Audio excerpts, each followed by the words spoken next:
Hi hello അസ്സലാമു അലൈക്കും. എല്ലാവരും വിചാരിക്കുന്നുണ്ടാവും ഞാനിപ്പോൾ ഇന്നത്തെ ഒരു കറിവേപ്പിലയൊക്കെ പിടിച്ചിരിക്കണമെന്നല്ലേ. ഇത് കറിവേപ്പില തന്നെയാണ്. കറിവേപ്പില കൊണ്ട് പല ഉപയോഗങ്ങളും ഉണ്ടല്ലേ, നമുക്കറിയാം. ഒരുപാട് ഉപയോഗങ്ങളുണ്ട്. അപ്പം കറിവേപ്പില എങ്ങനെയാണെന്ന് വെച്ചാൽ നമുക്ക് കറികളിലൊക്കെ കടുവറുക്കാനും ഈ തൂമിക്കുമ്പോഴൊക്കെ നമുക്ക് ഈ സാധനം മസ്റ്റായിട്ട് വേണം. ഇതിൻ്റെ ഒരു ടേസ്റ്റ് ഇല്ല എന്നുണ്ടെങ്കിൽ ആ കറി പിന്നെ ഒന്നിനും പറ്റില്ല എന്നുള്ള തോന്നലുള്ള ആൾക്കാർ വരെ ഉണ്ട്. പക്ഷേ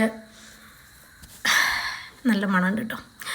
പക്ഷേ ഇത് നമ്മൾ കറിയൊക്കെ വെച്ച് കഴിഞ്ഞാൽ കറിയൊക്കെ ഇങ്ങനെ ചോറ്റിലിങ്ങനെ പാർന്ന് കഴിഞ്ഞിട്ട് ആ കറിവേപ്പില ഇങ്ങനെ കാണുമ്പോൾ നമ്മളെടുത്ത് ദൂരേക്ക് എറിയൂലേ, അതുപോലാണ് ചില മനുഷ്യരുടെ ജീവിതങ്ങൾ.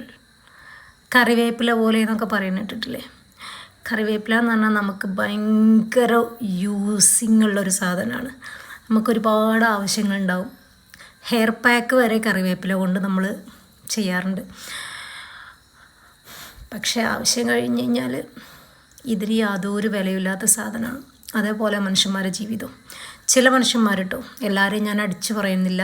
ചില മനുഷ്യന്മാർ ഒരുപാട് ആവശ്യങ്ങൾക്ക് നമുക്ക് വേണ്ടി ഇങ്ങനെ ജീവൻ മരണ പോരാട്ടം നടത്തി നമ്മുടെ കൂടെ നിൽക്കും.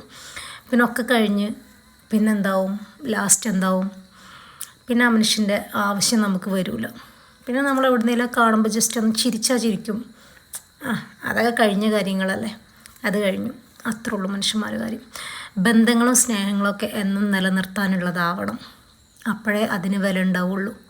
അല്ലെങ്കിൽ ഇതുപോലെ തന്നെയാണ്. ബൈ.